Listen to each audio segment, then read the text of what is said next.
Good morning, good afternoon, good evening to everybody. My name is Varnisha Renee, and I am here. If you've been here, you already know what I'm here to do. But if not, for all of those are new, I am here to spread God's love in His Word. And so today, I kind of want to talk to everybody about. This is kind of going to be geared toward women. But this is for men as well. But this is kind of geared towards women. Um, and this is a word that God has been giving me for a while. Like I would say before Mother's Day, a while, to be completely honest. And so before Mother's Day came, I had went to the bank one day and I went through the teller and I looked over and the teller's name was Hannah. And I don't know why at the time it stuck out to me, but I was like, okay, noted. I'm going to note this name because clearly God has something to say to me about it. Sorry, guys, I'm outside. I'm just trying to make sure there's no bugs and stuff around me. So, so I noted Hannah. I kind of did a little bit of like looking up Hannah. And when I tell y'all I couldn't find Hannah nowhere as far as in like Googling, I couldn't find Hannah nowhere in the Bible. I had asked a couple people if they heard of Hannah in the Bible, and everybody said yes, and then that was it. Nobody was telling me anything that had to do with Hannah in the Bible. Like, nobody was giving me any type of information about it. And so I ended up getting a phone call at work from a lady from the Human Resources Office. Her name was Hannah. I listened to Pastor John Hannah, and then I went to Kings Island, which is like an amusement park here where I'm from. And there was a group of children with us, and I think it was three or four girls. They all had biblical names. One of the girls' name was Hannah. And then I was on the phone talking to my brother Mother's Day morning. My brother travels a lot for work. He is a sound guy, so he goes on tours with different musicians around the world. And so he had happened to call me this morning. It was Mother's Day morning. He called me, and we was just talking. We talk about a lot of different stuff. And I forgot what he was originally calling me for, but our conversation got on God, got on the Bible, and then I told my brother that I think I told him I would send him a couple links to some of the pastors that I listen to on YouTube online, because since he travels a lot, he can't. I don't want to say he can't go to church, but like he can't go to his home church, which is here where we're from. And I don't know how his schedule is, but he like might be on a plane on Sundays, or his life is just um, busy, and so he might not be able to make it to an in-service. And so I told him I would send him a couple links to a couple pastors that I like, that I listen to, and if I ever come across a message or anything that I feel like he could use, that I would send it to him. And he was like, that's so crazy, because I was literally calling you to see if you knew about some stuff online, and look at you already telling me before I asked you. And I said, that's crazy. And so we just continued talking, and then so I started telling him basically what I'm telling you, minus his part in it. I started telling him about how I feel like God has been trying to talk to me about Hannah, and I can't find Hannah anywhere. And y'all, just playing on the phone with my brother, I was like, I'm gonna need God to talk about Hannah today. I'm gonna need him to show up and show out, because I need to know what it is that I need to know about Hannah. Okay? And my brother said, that's so crazy that you even say that, because you know what? I just talked to my friend Hannah, and I haven't talked to her in years. And I'm like, what? That's crazy. Okay, so I know that Hannah is really, really, really, really something important, that I need to. Hey, girl. Good morning. Good afternoon. Good. How are you today? Good. I love her. Her energy is always amazing. But so I'm like, I know this is something that I need to know. I know this is something that God is trying to speak to me about. And so me and my kids, I dropped my kids off to daycare this during this week. And so when I dropped them off, we singing a song. I can't remember what song. We were either singing "Do It Again" or we were singing "House of Miracles," because like that's my daughter's favorite two songs. And so when we got to the daycare, we were singing a song, and the lady who opens the door in the mornings, she started singing a song with us. So she started singing a song with us. We all singing, and she asks me what church I go to. And so I told her, like, we don't have a church. We listen to sermons online, and we kind of church hop. Yeah, please don't judge me about church hopping, because I don't church hop because it's something like, oh, that I want to do. I just feel like the rules and regulations that come with going to church sometimes just don't fit me. I'm not coming to church for you to condemn me, basically. I'm coming so that I can learn, so that I can learn the word, so that I can get a word that can help me throughout my week, that can help me with what I'm dealing with in that moment, and that can teach me how to be obedient. I'm not coming to church to be condemned. I'm not coming to church to say that if I don't do A, B, and C, that falls under this religion, that God is not going to love me, God is not going to accept me, and whatever else that comes with that. That's not what I'm doing. So I haven't experienced that, but I've heard other people experience it. I've experienced it from Christians just out walking, not actually in the building of a church. But I just don't feel I just don't feel like that is what I'm supposed to be doing right now. And until God tells me I need to ground my feet in a church, gonna get the word everywhere. Like, and honestly, for me, it's helping me be more. For me, I think it's helping me be more. What do I want to say? Well-rounded, because everybody has a different perception on the word and how they deliver it, based off of how God gives it to them, the revelations that He gives them, and based off of the things that they've been in their life, they've done in their life. So I don't feel like I can just get one word from one place. And I'm not saying that's for everybody. I'm saying personally for me right now in my life. And it's been about a year since I've been back to church. There has not been one time where I have went to a different church and I have not received the word that I need to, or it has not been connected to the word that I received either online earlier that day, the day before, or the Sunday before, or from the service that I was in the prior Sunday if I go to a different church. And that's how I know that's confirmation for me that in those moments I'm where I'm supposed to be, because everything is aligning. So don't let anybody tell you while you're on your walk how you should be doing it, what you should be doing. The only person, thing, voice you should be listening to is God. And that's it. He's going to give you the discernment for you to know, this is for me, this is not for me. So don't let anybody out here condemn you. Don't let anybody out here condemn you. Don't even condemn yourself. So back to what I was saying. So we singing a song, and the lady, she starts singing. She asked me what church we go to. I tell her, we don't go to a church. I kind of church hop. She said, oh, well, you should come to my church this Sunday. It's going to be Mother's Day, and I'm going to be speaking. I haven't spoken in a while. I would love if you come. So we say yes. I had a couple other people ask me to come to their church for Mother's Day, and I was like, and I had been to these other churches, and I was like, I don't know. Well, I didn't say I don't know. I was like, nah, I'm cool, because I already made an agreement to go somewhere else. So I'll catch y'all on another Saturday. On another Sunday, or I'll watch y'all online. But I've already made an agreement to go to church, to this one church with this lady.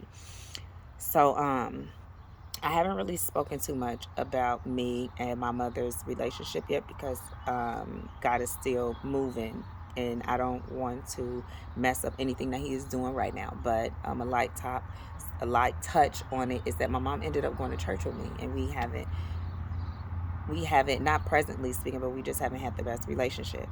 And so my mom coming to church with me, it was a big thing for me, and it was on Mother's Day, so I was excited. And I told her the situation, what happened. Like, this is where we're going. I've never been. So she knew it was a church I've never been to, whatever. So we get up, we go to church, and y'all, she was preaching about Hannah.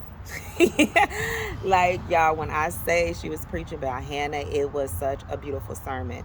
And so what she basically was explaining how Hannah was married to, and I have my Bible right here.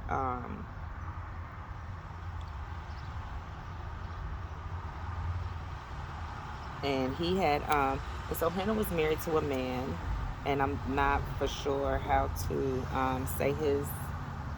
pronounce his name, but he had two wives. It was Hannah and Peninnah, Peninnah. I'm sorry. And Hannah couldn't have children. She couldn't bear children. But the other woman, she could bear children, and she had children. um, she had.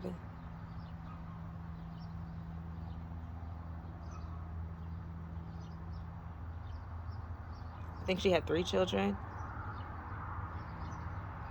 Yeah, he had 3 children. She had 3 children. And Hannah was, she basically, and T.D. Jakes did a sermon called Provoke to Purpose.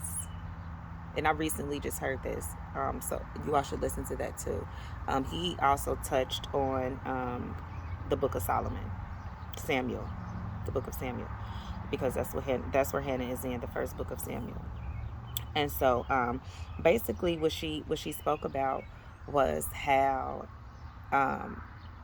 Hannah, basically how she was sad, how she was depressed, how she didn't have any hope, and how basically the other wife, I guess, kind of reminded her of what she couldn't do because she couldn't bear children. And so she just felt this sense of being worthless, because she couldn't bear children. And so the lady went to speak about her mother, and she spoke about how her mother, excuse me, was a God-fearing woman, how she prayed for all her children on different days of the week, how she had a sister that got married. Her mom couldn't make it. Her mom prayed the entire wedding ceremony for her, and just how her mom was just an obedient woman, and how they knew that their mother loved her, that she loved them. I'm sorry. And her mother had passed away. Y'all, it is a B. Y'all, it is a B. As she talked about, I mean, I do got flowers right here, but y'all, this is a B. Just ran up on me. Oh, y'all, I think I'm gonna have to go in the house. Oh, I'm gonna have to go in the house. I can't. Ah, y'all. I think it went away. I hope my camera didn't cut off. Y'all, because I ain't got time, baby. I done got stung. Y'all, I done got stung by 2 bees, and it wasn't pretty. It was not. I actually got stung by one and stepped on the other one. I was salty. Okay, so back to what I was saying. So, and she spoke about when her mother passed. So when her mother passed away, sorry, y'all. I just got a request that I ain't accepting on social media. But so, when her mother passed away, this is the woman that was speaking. When her mother passed away, she spoke about how everybody spoke about her, the things that they put in her obituary, and basically how everybody just said that, her mother was a God-fearing woman. She was obedient. She loved her women. She spread the gospel. She was loving. She loved God. She let everybody know. She was fearless in her pursuit in the Lord, and spreading the gospel and loving her children, showing God and Jesus to her children. And it definitely touched me. And she continuously asked, what do you want people to say about you when you pass away? What do you want your children to say about you when you pass away? What do you want people to say, the type of woman that you were, when you pass away? What do you want God to say when it's your time and you meet him, And it definitely gave me a completely different aspect on how how I'm operating, the type of woman that I desire to be compared to the type of woman that I am today, the type of mother that I desire to be compared to the type of mother that I am today. And she went into explaining how we should pray for our children as individuals, because all our children need different things. And that opened my eyes up a lot, because I do pray for my children, but at the time I was praying for my children as a whole. Cover my children, protect my children, show yourself to my children, help me learn more patience with my children, to love my children like you love me and like you love them. But when she said that, it hit me, because I had honestly been having issues with my children and outside.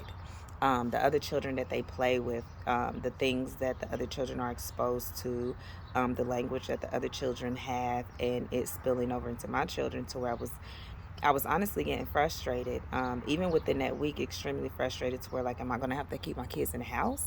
Am I going to not be able to let them be outside? Because I don't want my children picking up these habits.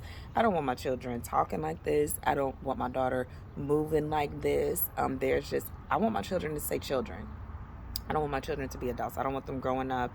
I want them to be aware of the world, but I don't want them to be worldly. I want them to know this is not for me. This is adult behavior. And not saying like adult behavior that is worldly, but like what's literally adult behavior. like just the way that you're conducting yourself. Like, you are a kid. Go outside and have fun. Trying to be manipulative and sassy and just all that stuff. Like, that's not how I am. And my children were like that, but my children were definitely bringing things in the house that I knew they were picking up from outside, and it was just a struggle. And so her bringing it to my attention in that sermon, it really helped me, because I realized that I was starting to battle, not with my children, but with things that are attached to my children. And I feel like that was happening because I'm growing in my faith. I'm trying to become more obedient. I'm trying to do the things that God wants me to do. I am trying to live the life that God wants me to be the woman that He wants me to be, the woman that Jesus died for. And I feel like the closer and the more I become her, and I just lose myself and try to let it be more of God and less of me, I feel like the enemy started attacking my children. And so I needed to be more strategic. Like, he ain't playing fair, so I ain't playing fair, so I definitely started praying for my kids. I started praying for the kids that my children are playing with. I started praying for their parents, their family, like, Lord, give me the patience, give me the words and the ability to speak to my children, and still be able to let them be children, let them have fun, not just be stuck up in the house, because they still need to be outside. Their kids. And my kids I have an 18-year-old, I have a 6-year-old, and a 4-year-old. So I'm speaking about my younger children. Praying for my older son as well, but the issue at the moment was with my younger children. And so, I started praying for them differently, and everything and everyone that's connected to them. And so, at the end of the sermon, my mama gave me a hug. She said she loved me, and she's happy that I brought her, asked her to come to church, because she realizes that there's some things that are going on, and she needs to pray. That's all I'm gonna say, to be respectful. She needs to pray. And so I also think everything that she was saying, just about what type of woman do you want to be, what type of woman do you want people, your children, to say that you were, not in a judgmental way, but just being real. What do you want people to say about you when your time has come? And not even that, but this is for me. What do you want people to say about you, like truthful things, like not judgment or opinions, but truthful things. Like, what do you want people to say about you today, as a mother, as a woman? How are you walking? What fruits are you bearing? And so that helped me out tremendously. Like, when I say tremendously. And Hannah ended up bearing a child and praying for that child in a way that the other children weren't being prayed for. And it just showed her obedience. It showed her faithfulness. And there was a point to where T.D. Jakes mentioned this in his sermon, how she ended up, who was Hannah? Was she married to Solomon?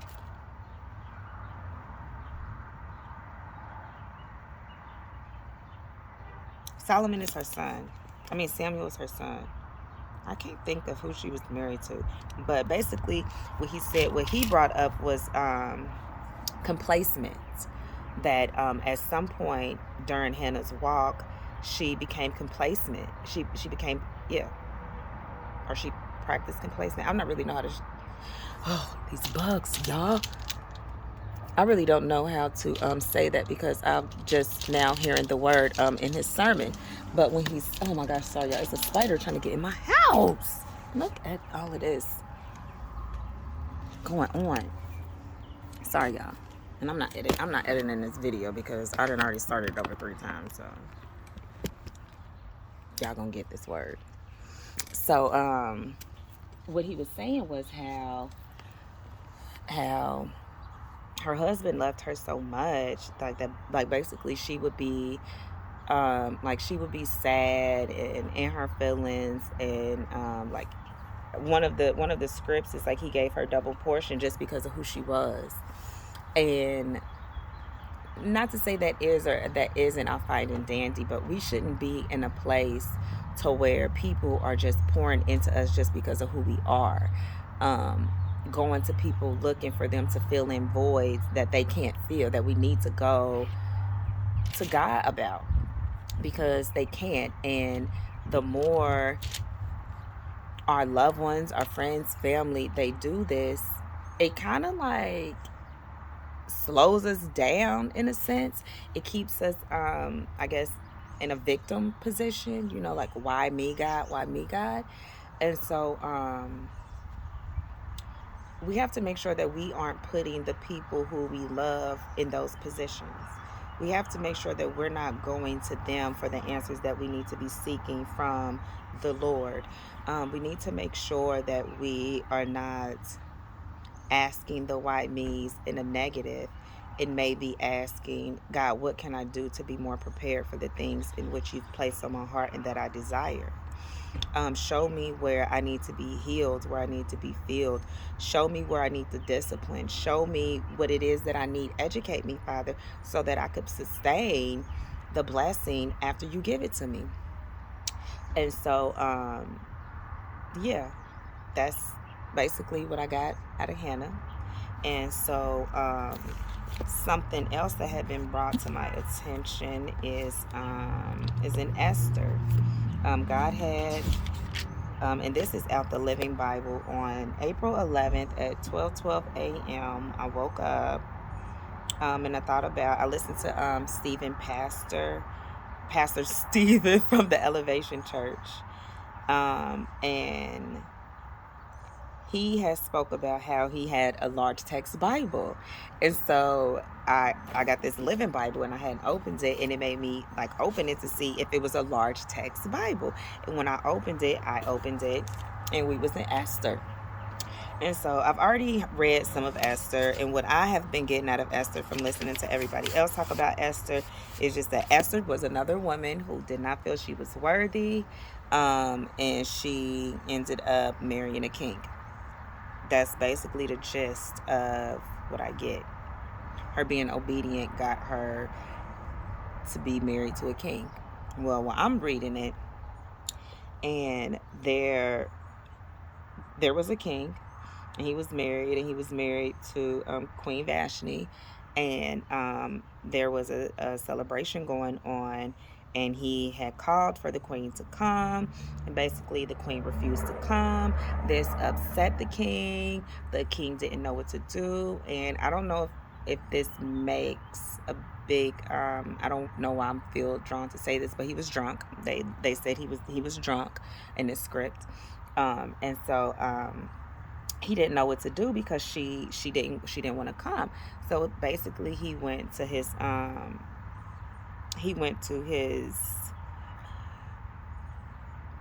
I guess like lawyers in today's time, what would be like lawyers or just people. I forgot what they called them. What did they say?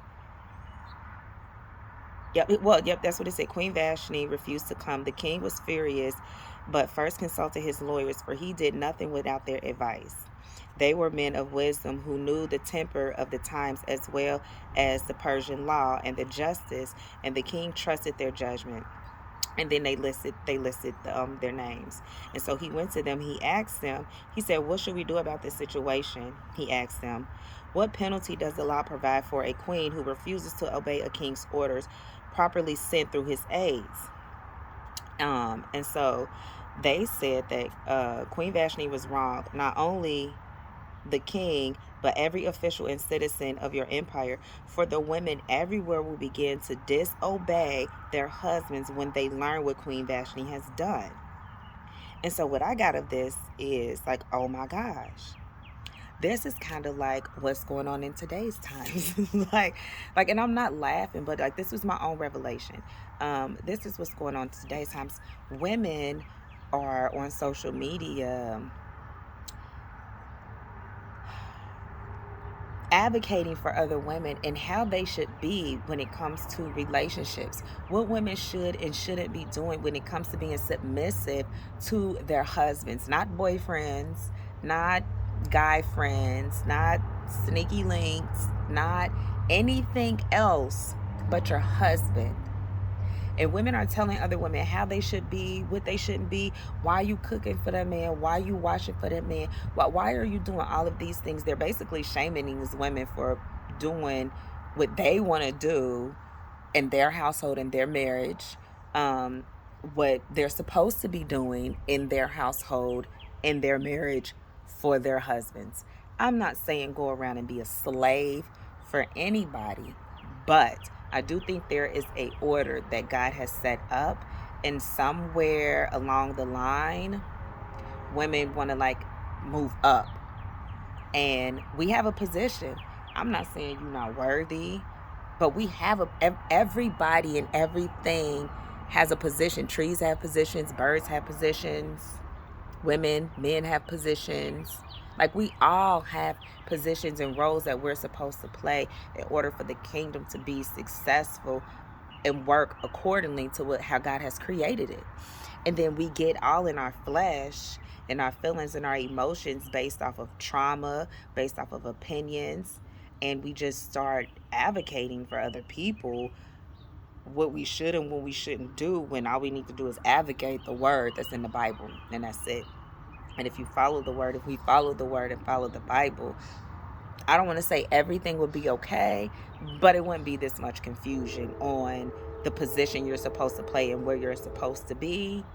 And I just want to say, if women would take a step back and like step back into that nurturing, mothering, loving role that God created us to have, I don't think that we would have as many issues as we have. And I'm not saying all the issues are on women, but I'm speaking to women today. I don't think we would have all the issues that we have when it comes to relationships. Like for me, myself, I don't desire to be a man. I don't desire to be equal to a man. I'm a woman. I know my role. I know my position. The type of woman that I want to be at home, cleaning my house, cooking, learning, homesteading, teaching my children about the word, praising God, praying over my family, praying over my husband, praying over everything that's connected to us, and spreading the word through all of us. That's what I want to do. I want to spread God's glory through my children and through my marriage and through my life with testimonies and miracles that he have done. But now in 2023, because so much has changed, I gotta work. I still gotta cook. I gotta clean. I gotta take care of my children. I gotta take care of myself. I gotta take care of my husband. I gotta fix my car. I gotta put up lampshades. I gotta nail stuff on the wall. I gotta do everything because women want to be men. And so now we in this position where we the moms and we the dads, whether if we married or not. And this is not for everybody, but we are the moms and we're the dads, because now society has changed to accommodate all the women that want to be men. And so now all the women that wanted to be who we supposed to be, we caught up in the mix. And I don't appreciate it.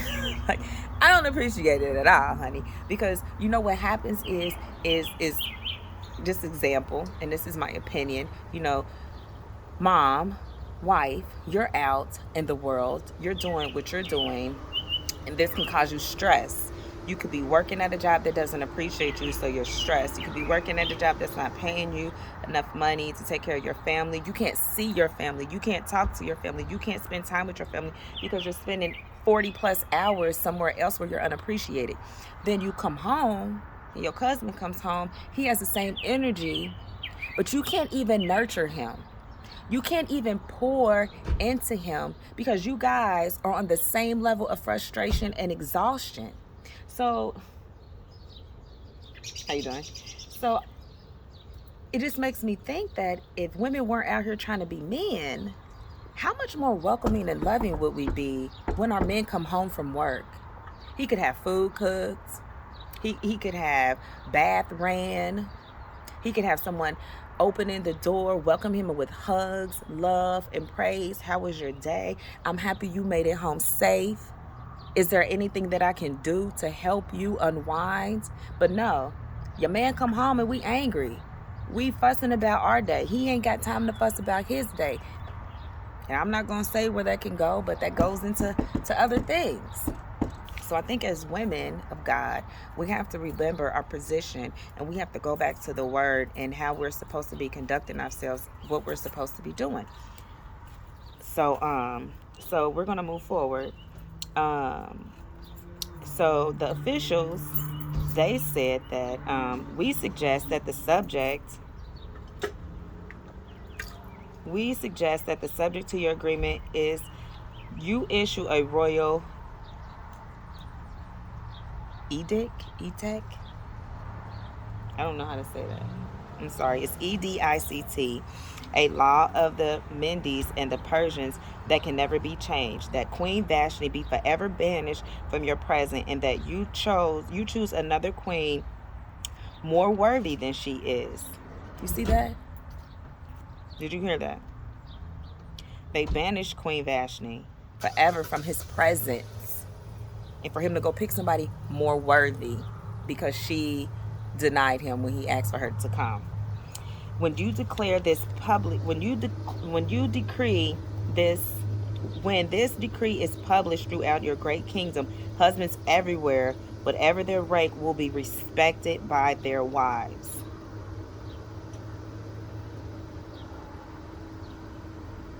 But if I go out and read this to somebody that's not on this walk, they're gonna be like, "What? That sound crazy. That sound crazy. Ain't nobody about to just let somebody do whatever they want to do." But in this instant right here, he didn't do nothing. He literally just called for her, and she said no. It's a celebration going on, and she told her husband no. And because she was so powerful, that meant that all the other women would start telling their husbands no. But for what reason? Because you can, because some other woman did it, and so now you feel like, oh, well, since she did it, this is what I'm about to do. Just stirring the pot for no reason. And so they end up sending letters out to all the locals, basically just letting everybody know that the king was looking for another wife, that everybody needs to bring the single women that they have, they need to bring the women to the kingdom so that they can get prepped and pruned so the king can pick a new wife.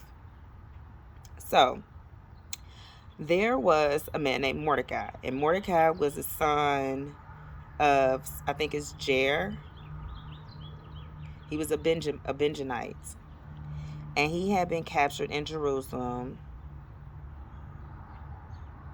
He had been captured when Jerusalem was destroyed by King, start with the N, and had been exiled to Babylon along with the king of, I wish I could say these names, y'all, the king of Judah and many others.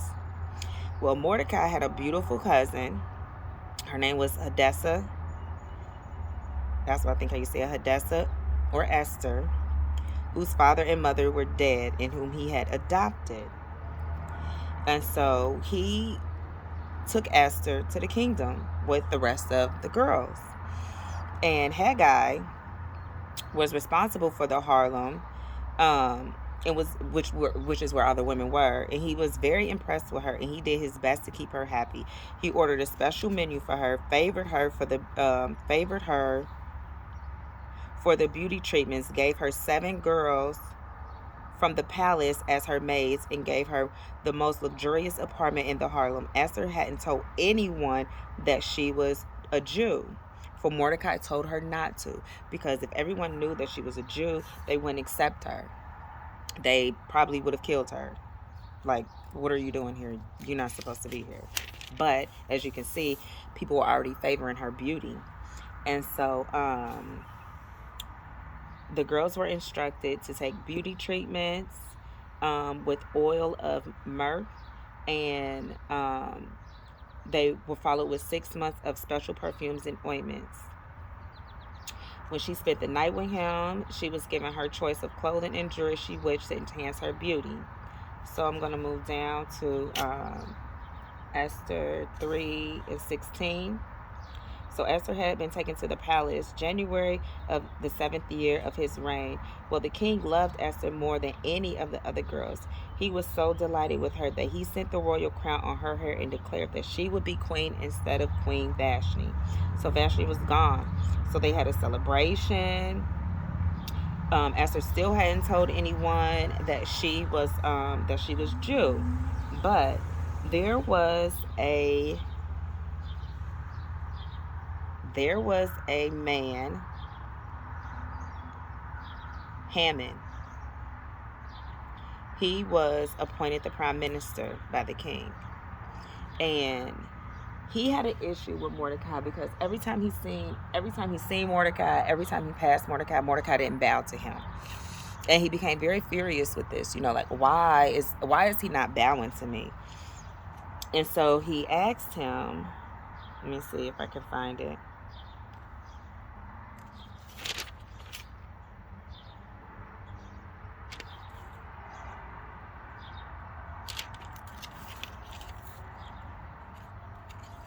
Let me see if I can find it. I'm sorry, y'all.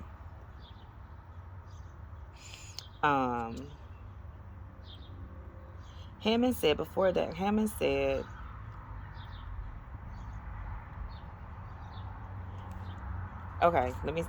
let's just go back. Soon afterwards, the king, I can't say his name, he appointed Haman as the prime minister. He was the most powerful official in the empire next to the king himself. Now all the king's officials bowed before him in deep reverence whenever he passed by, for so the king had commanded. But Mordecai refused to bow. Why are you disobeying the king's commandment? The others demanded day after day, but he still refused. Finally, they spoke to Haman about it to see whether Mordecai could get away with this because of his being a Jew. So basically, Mordecai told them that, he's a Jew, so I'm not bowing to him. I'm not bowing to him. That's not what we do. Haman was furious and decided to not lay hands on Mordecai alone, but to move against all of Mordecai's people, the Jews, and destroy all of them throughout the whole kingdom, because he wouldn't bow. So he got that mad. They wanted to kill all the people, all the Jews, because Mordecai would not bow. Haman now approached the king about this matter. There is a certain race of people scattered throughout the province of your kingdom, he began, and their laws are different from those of any other nation. They refuse to obey the king's laws. Therefore, it is not the king's interest to let them live. If it please the king, issue to decree that they be destroyed, and I will pay 20,000.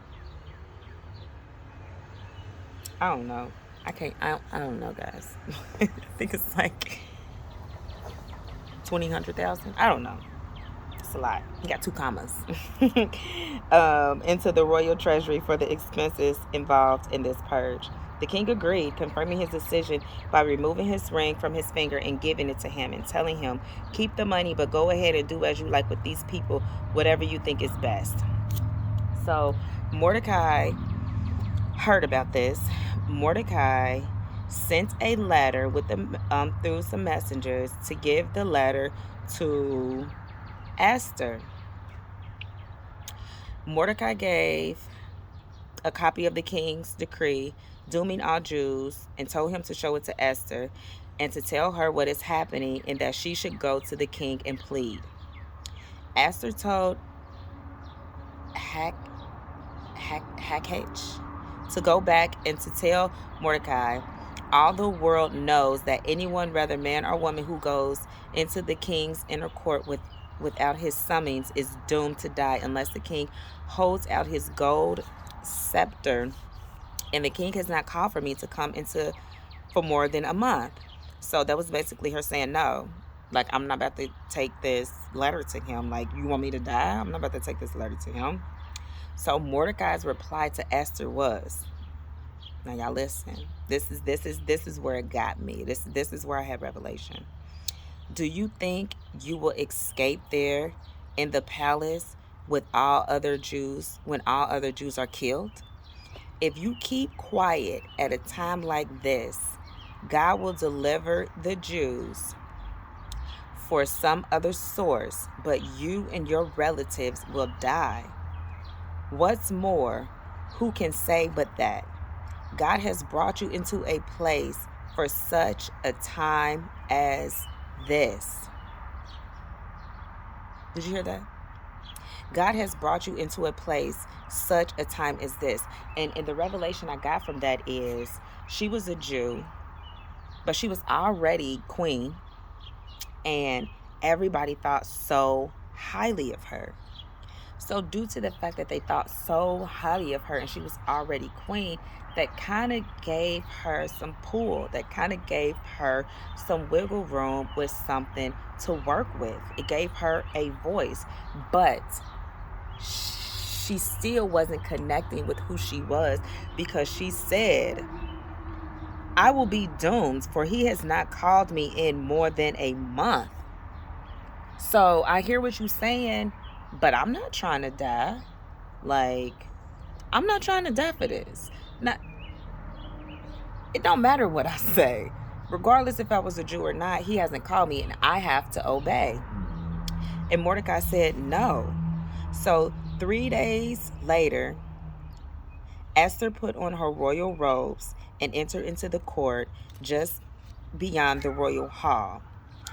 And when he saw Queen Esther standing there in the inner court, he welcomed her, holding the golden scepter to her. So Esther approached and touched the tip.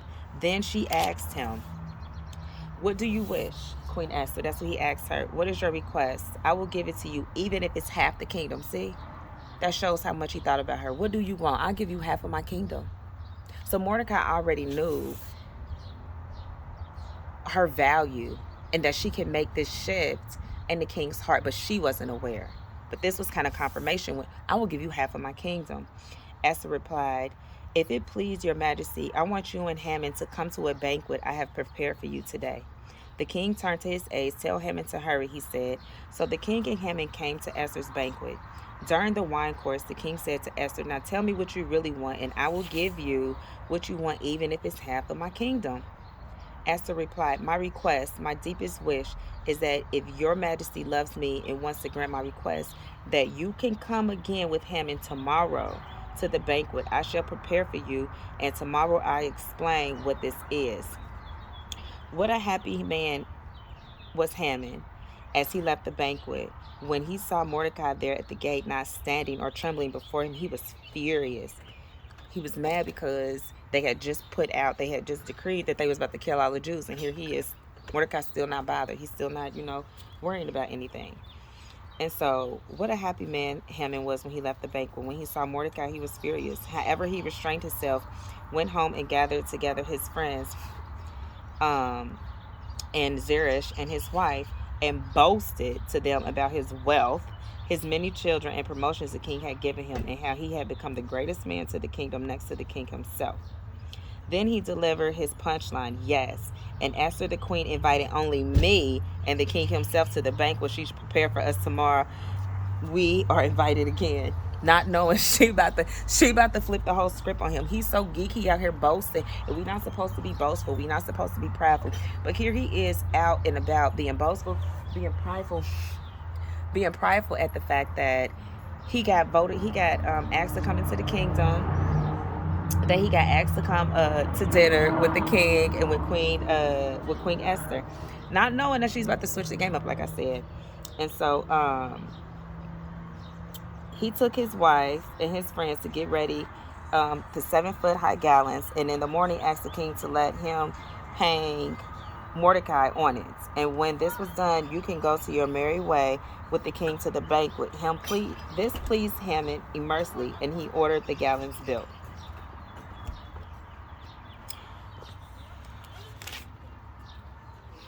Sorry, guys. And so this is where the Esther fast comes in. A 3-day Esther fast. Her sacrificing because this needed to be done. This needed to be done for her people. And what this made me think about is women, the revelation that I had, women, we, to some extent, are like the gateways to the kingdom from some men in the kingdom, on both ends of the kingdom. And that's why it's important that we stay obedient. That is why it's important that we pray, that we pray strategically, and that we pray consistently all day, that we don't let up and we don't let the enemy in any way, shape, or form. And for those who are married, Lord, give me the words. For those that are married, are looking to be married, and as mothers, we have to realize our power. We have to realize our light, especially on this walk. We have got to let God and Jesus shine through us for those who don't believe, for those who are lost. We can't let up. We can't get so caught up in the enemy telling us we are not worthy, the enemy telling us that we can't help promote change, that we can't bring people closer to Jesus. We can't bring people closer to deliverance, because we can. Jesus changed your heart. He changed my heart. And so if we allow God and Jesus to work through us, we can change the hearts of others. We can save a nation with prayer and obedience. But you have to get outside of yourself and not be so caught up in not feeling worthy, the wrongdoings towards you, feeling like it's not your place, all those things that can get you distracted from prayer, distracted from being obedient, distracted from praying for your enemies. We got to let those things go. We have to realize this is a spiritual battle. We have to realize our position in the kingdom as women of God. We have to pray for everybody. We have to pray for our children. We have to pray for our men. And our men are not just romantically. Our men are our fathers, our sons, our uncles, our nephews. We have to pray for our men. God did not create male and female sex for us to just be divided. That's not my belief. I don't believe that.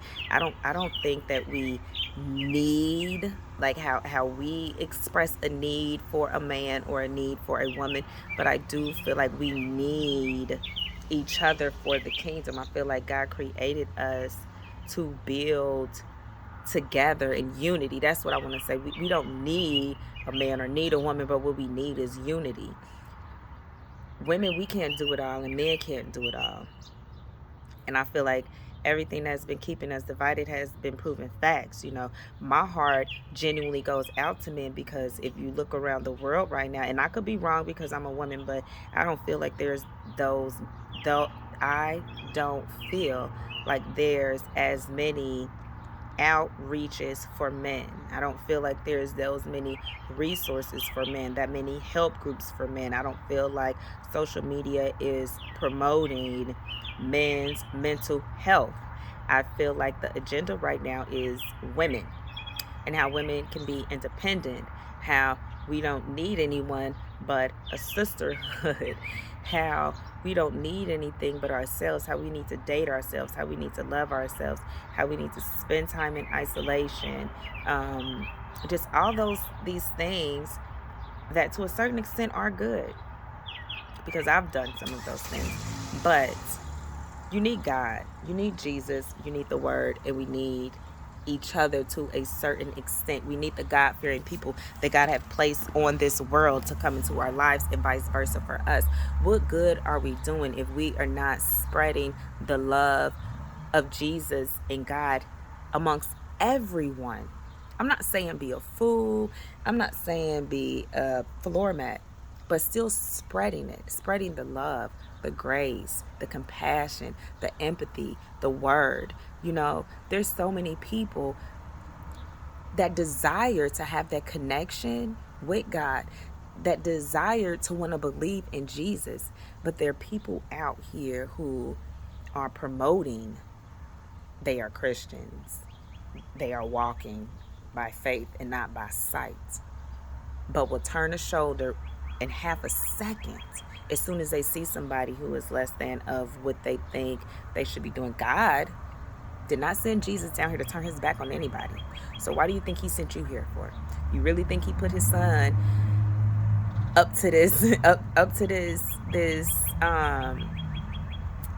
put his son on this journey, on this mission? That's what I was gonna say. Put his son on this mission to die for us not to spread his love? Like, that's the biggest blow up in God's face. If I don't know what is, it's like, yeah, you sent your son down here just to save my sins, just to save me, not that person, because that person is a sex addict, or that person is on drugs, or that person cusses, or that person has tattoos, or that person has cheated, or that person has stolen. He ain't died for them. He died for me. He died for that person, y'all. He literally died for that person, and he died for you. He died for all of us. Like, no one is exempt from who he died for. So I don't know what scripture or what pastor or revelation, the first person who ever got that and then just spreaded it on down to be like, oh, he ain't died for everybody. He just died for us. Y'all need to get that out y'all head, because you're not working for the kingdom. You're not doing, I'm here to tell you, you're not doing the work. And for the women of a woman of God, you're not doing the work. Why do you think we are created to be emotional beings? Why do you think no matter the situation or the person, we always want to go in and help and nurture? Even if you don't have kids, we all want to nurture and help people, because that's part of the anointing that God has placed on you. Somebody needs that. Somebody needs that extra compassion. Somebody needs that extra patience, that extra love, that hug that you give, those words that you give. Somebody needs it. So when you find yourself in a position where you can be a blessing, be a blessing. Be that woman God created you to be, to save his sons, to save the kingdom, because we need them to help build the kingdom too. While I'm out here spreading the word, fearfully out here going into the darkness, shining the light, I think it makes sense to have my husband here protecting me while I'm spreading the word and he's spreading the word. It not to say I'm not about to go out here by myself, but I believe God has somebody for me to help me do this mission. And God has to equip me to be able to be that woman, so that my husband can still fight his battle, so my son can still fight his battle, so my dad and my nephews and my male cousins, so they can still fight. Like, there has to be a balance to this. If there didn't need to be, why didn't he just make Like me, a man and a woman. Why didn't he give me everything that a man possesses and what a woman possesses? Then I could just go out here and do it myself. But that's not how he created it. He created woman from man, for the kingdom. And we need to get that in our minds, in our souls, in our day to day. Y'all see my face? In our day to day behavior. You feel like your husband is acting in a way. Oh, my phone's on 5%. I thought we was charging. Oh, there we go. Ain't going nowhere. You feel like your husband is acting in a way that he should be. Let's pray. If your husband is in a space where he like, no, I can't pray, you go pray. You sit right there in front of him and you pray for him. You rebuke the enemy. You tell the enemy, you don't have any control over my husband. I rebuke lust. I rebuke cheating. I rebuke lies. I rebuke any confusion, anything that the enemy might try to put into your husband, put into your son, put into your father, put into any man. I mean, women too, but I'm speaking to women right now because my heart really cries out for men right now. Like, I feel like our men are lost. Like, I've seen women talk about men be emotional. They are human. They are human. And if we keep suppressing these men's emotions, they are going to explode. They need a safe space. They need to know that they can go somewhere and be vulnerable, and the things that they're being vulnerable about, no one's going to make a mockery of them. Nobody's going to say, oh my gosh, he was crying about this and that. Oh my gosh, he said I hurt his feelings, because men have feelings just as we do. How do you expect a man to be, what do I want to say, Lord? How do you want a man to understand and have compassion for you and your emotions, but you don't have none for him? Because at the end of the day, we are human. And emotions are happy, sad, mad, anxious, joyful, tired, depressed. There are many emotions, and I don't think that I don't think God created only women to have certain emotions and men to have certain emotions. But I feel like society has put up these labels to where men should be one way and women should be one way. Y'all, we human. We human. We all human. We all desire love. We all desire compassion and understanding. And that's what we have to give. We can't keep letting society come up with all these different boxes and all these different movements because they all have agendas. And if no one is realizing it, it all just causes separation. Everything, the LGBT movement causes separation. Black Lives Matters causes separation. Feminism causes separation. Everything just causes separation. And yes, I'm black, and yes, I believe in Black Lives Matter, but I believe that everybody's lives matters. Nobody's life is greater than anyone else's. It's just that we are in a society to where everybody feels like their trauma and their lack of is more important than somebody else's. And if we just take a step back and have compassion, think about how you feel. Your situation may not be the same as somebody else's, but that hurt, that void, that betrayal, that rejection, that denial, that dirt that you feel that is just on you, we all experience that the same. That's all literally the same emotion. So you can't say, oh, what I've been through is greater than what you've been through. Oh, you can't have any idea. No, I can't have any idea. But what I can have is compassion. What you can have is compassion, and try to understand where somebody's coming from. Try to understand their perception and why they move how they move and why they feel how they feel. And women, we have got to stop trying to be like men. We have to stop trying to be hard. We have to stop trying to be equivalent to men, because we simply aren't. And I say that as respectfully as I can. I don't mean any offense with that, but we can't, because we can't. That's not why God created us. Like, so all I'm really saying is I just feel as women of God, we got to ante up on our prayers. We got to ante up on our obedience. We have got to become fearless in this fight with the enemy, because he's breaking up families. He's breaking up families. He is causing so much confusion when it comes in the unity of men and women. And until we realize that it is not us against men, that it is us against the enemy, and as women, I feel we just desire to be married. We desire to have families. We desire to be loved this way. And a lot of that can be from Disney, but I mean, I still feel like God places it on our heart. But we just get so wrapped up in our desire for love and relationships that we just make ourselves available when we got stuff that we need to work on ourselves first. And we just make ourselves available to certain situations that don't work for us time and time again. And then when they don't work for us, versus us going in and us doing the work to see what is it about me that's broken, because I'm attracting broken people.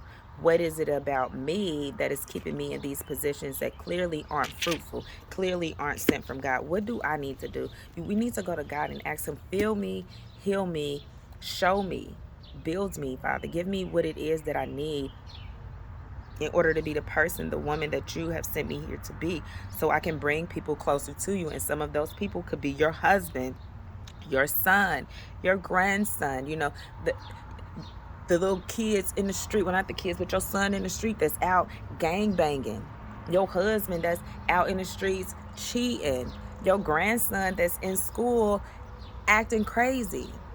What they don't need more condemnation.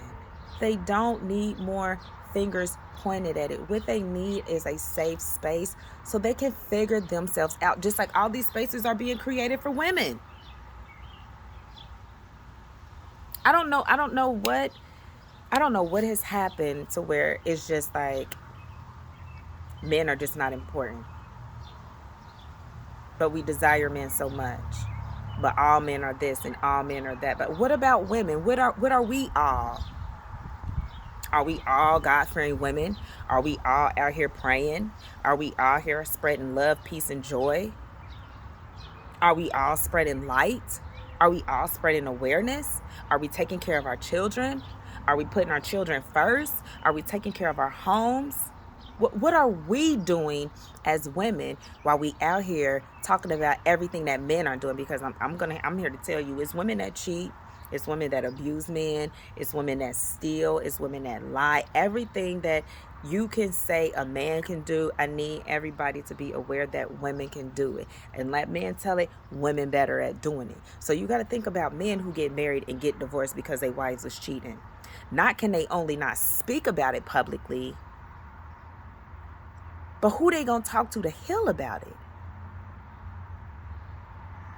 Can they go to their male friends, or have males also created this persona like, oh, I can't go talk to my guy friends because they gonna shame me. I can't go talk to a female because she gonna shame me. And then there are some men out here, y'all, I'm sorry, I'm on a little rant, be a little hour in, I'm sorry, but there are some men, like I got a male best friend. Now, if his girlfriend, fiance, wasn't the woman she was, she might be like, nah, that can't be your friend. But I don't want him. I'm happy that he's in a relationship that's working for him.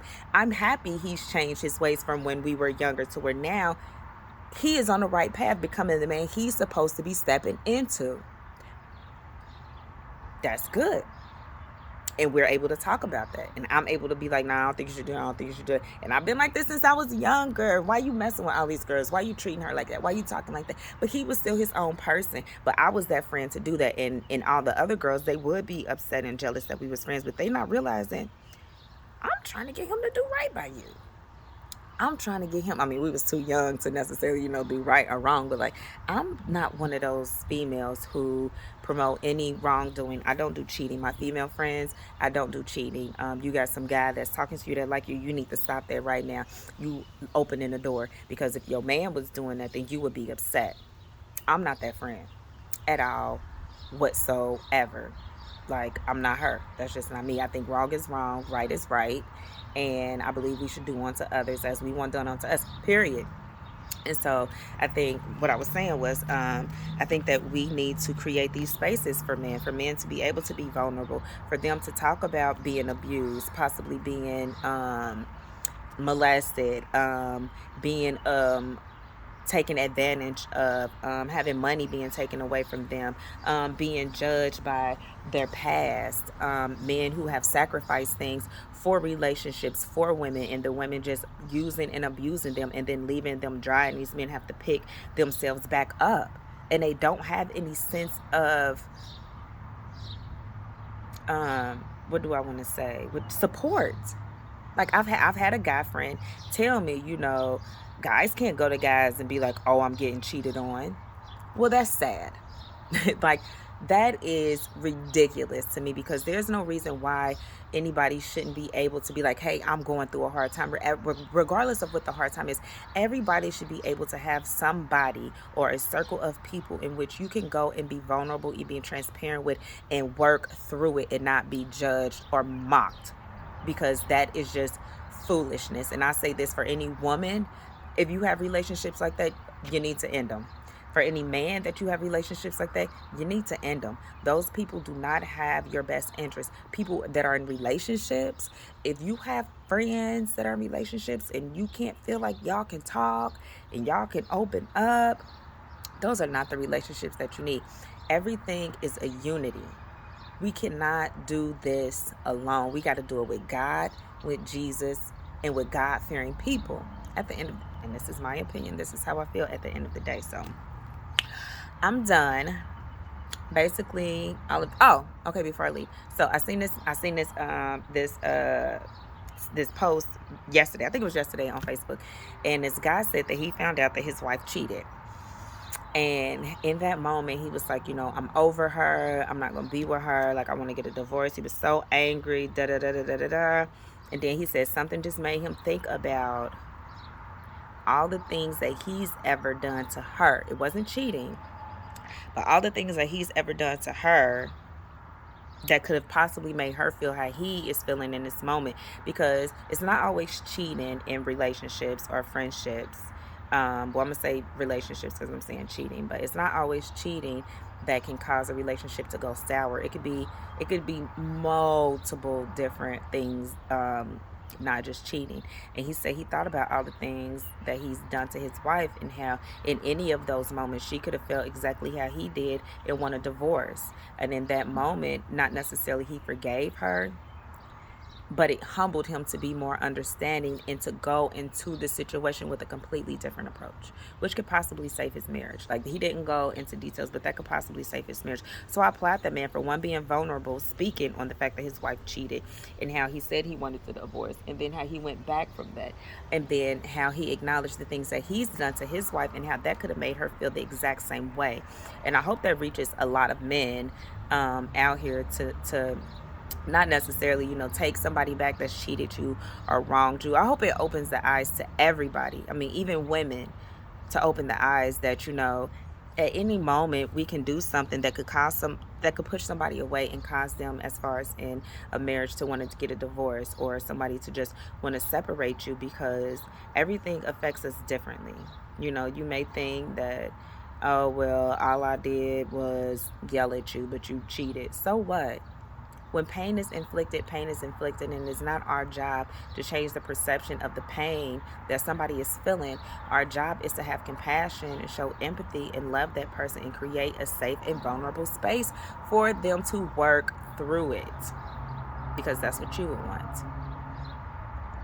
And so, with all that being said, as women, stay prayed up. Pray for your husbands, pray for your sons, pray for your father, your nephews, your grandsons, your godsons. Pray for your women too, but pray for these men, because we need these men. I think the enemy is not playing fair lately, and he is coming to take any and everything that he can take that God has made for us, that God has promised us. And I'm telling y'all, he's not playing fair.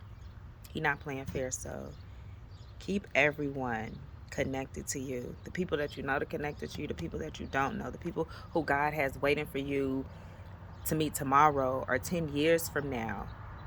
Cover them. Cover yourself. Cover your future. Cover your right now. Cover your tomorrow, because you don't know what the enemy is going to do, because he always up to something, because he know God is great.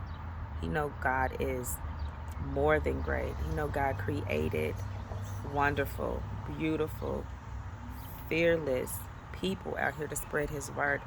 And so many people are having breakthroughs. So many people are being delivered. So many people are using social media and the internet to spread the word versus just to spread society's agenda. And so the enemy got to come up with new strategies. And so don't let us become victim and hostage to the enemy. If you know a situation, a relationship is not for you, you pray over it and you let it go. But I think it's a time where we need to start taking everything to God and asking him for our discernment. And we need to start staying prayed up with the body of God, with the armor of God. Because I just feel like it's serious out here. Like I get so sad when I listen to some of the stuff that men say. And then I go into these women groups and they're so uplifting, they're so joyful, they're so light, they're so inspiring, motivating. Like, and then men don't have anything. Like, there's been men that I've talked to and I'm like, oh, I'm going to this, I'm going to this. And they like, oh, you know anything like that for men? And I feel so horrible, because I'm like, no, I don't. But I got y'all. Just God gonna keep working on me. He gonna put me in. I'm gonna create something. Women, we gonna create something for these men, so they can have a space, so they can know that it's okay to be vulnerable. It's okay to speak about your past. It's okay to speak about your hurt. It's okay to speak about not being where you are, but to keep moving forward, King. To keep building. To keep going. Don't let society tell you you ain't nothing. You don't deserve nothing.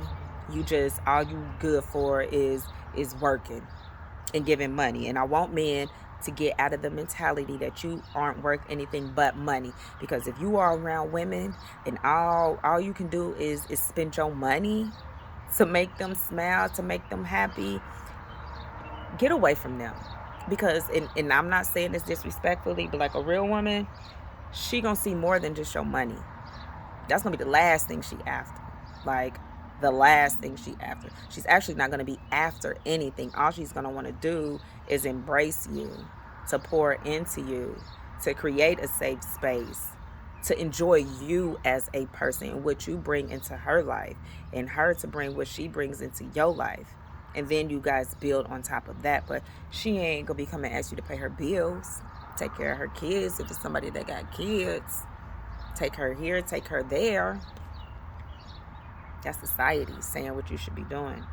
That's society saying how men should be. But we should all be able to take care of our daggone selves. And that's how I feel. Like, I shouldn't be asking a man to go out and do something for me that I can't do for myself, or I can't do for him. That's just ridiculous. And then at the end of the day, anybody can spend any amount of money. Anybody can take you on any amount of trips, do this, and that. But it's about their heart posture. It's about their intentions. It's about, are they walking with God or not? And if they ain't, I don't care how much money you got.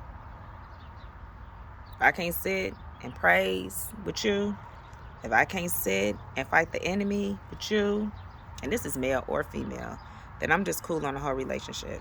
And so hopefully men, if any men watch this, men, you'll realize that, and you won't settle for less, just as much as we out here promoting women don't settle for less. Men don't settle for less either. I said it. Don't you settle for less either. You worth everything they say women worth, and more. Okay? So women, stay prayed up. Bless your house. Bless yourself. Bless all those attached to you. And remember, everybody, that the battle is not us. It's us against the world. So I hope this inspires somebody. I hope this touches somebody. I hope it gives somebody some type of confirmation. I hope it saves a relationship, a marriage, a friendship. I hope it opens the eyes up to some women to really realize your power in your position in the kingdom today. So I love y'all. Have a great day. Be blessed and be a blessing.